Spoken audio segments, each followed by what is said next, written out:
Steve Jobs, he said that the most powerful person in the world is a storyteller. In this video, I'm going to share the principles, the storytelling principles that Jobs used and that you can too. A study from Princeton shows that when listening to a story, the same parts light up in the brains of both the speaker as well as the listener.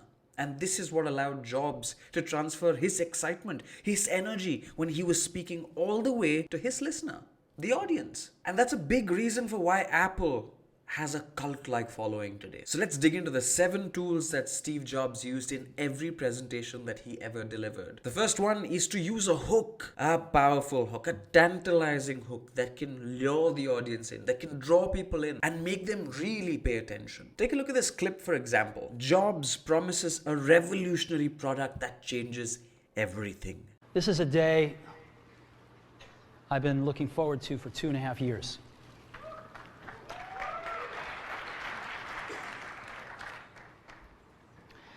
Every once in a while, a revolutionary product comes along that changes everything. Number 2, create the build-up. Once you've reeled the audience in, that's not enough. You've got to keep them interested. And the way you do this is by creating more anticipation, creating more build-up. At this stage, the audience should wonder, where's he going with this one? Set the context by using bold comparisons. That'll let the audience in on the enormity of your next reveal, of your next big reveal. In this next clip, Jobs compares what he's revealing to the Macintosh One and the iPad. 2 products that, as he constantly reminds you in this video, changed entire industries. Apple's been very fortunate. It's been able to introduce a few of these into the world. In 1984, we introduced the Macintosh. It didn't just change Apple, it changed the whole computer industry. In 2001, we introduced the first iPod. And it didn't just change the way we all listen to music.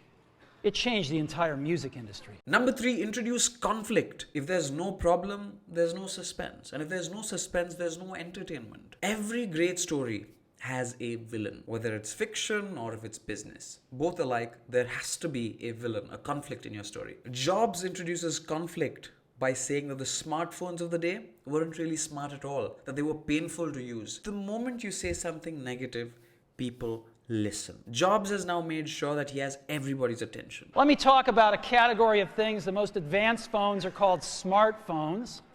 Plastic little keyboards on them. And the problem is that they're not so smart and they're not so easy to use. And they all have these control buttons that are fixed in plastic and are the same for every application. Well, every application wants a slightly different user interface, a slightly optimized set of buttons just for it. Number 4, Climax. Don't shy away from drama. Bring it on. Bring on the drama. Jobs says, quote unquote, Apple is going to reinvent the phone. That's a pretty bold statement to make. Today we know that's true. But think about how bold and brash this claim must have sounded in 2007, before anyone had even heard of the word iPhone. iPod, a phone, and an internet communicator. An iPod, a phone. Are you getting it? These are not 3 separate devices. This is one device. And we are calling it iPhone. Today,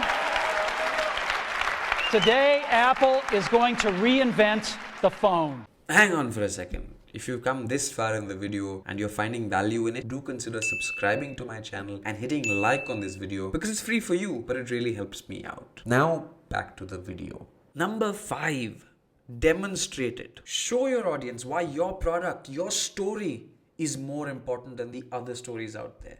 Show your audience why they need to stop and care. The world of product launches and tech, it's not what you'd call full of humor and entertainment. But here in this next clip, Jobs does a fantastic job of injecting humor into his presentation. Starbucks, how can I help you? Yes, I'd like to order 4,000 lattes to go, please. No, just kidding. Wrong number. Thank you. Bye-bye. Okay. And I'm back at my call, and I'm just going to go ahead and end the call. And what happens now? Back in my music.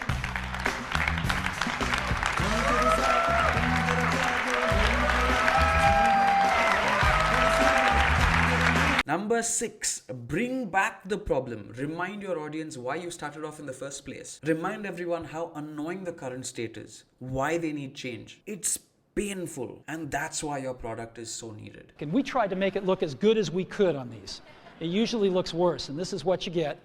And of course, this is what you get on iPhone, and you can zoom in and see anything you want. Number 7 and the last tool, which is wrap it up. Close on a strong note. Position your product as an elixir, as an enigma, as the only solution. In 30 seconds, Jobs lists 13 different features that traditional phones did not have. iPhone is like having your life in your pocket. It's the ultimate digital device. So what should we price it at? So how much more than $499? Well, we thought long and hard about it, because iPhone just does so much stuff. So much better experience on a call and managing your contacts and visual voicemail, random access voicemail for the first time, and texting and email and real browser and Google Maps and tremendous iPod and cover flow and video. And what should we price this thing at? Well, for 4 gigabyte model, we're going to price it at that same $499. No premium whatsoever.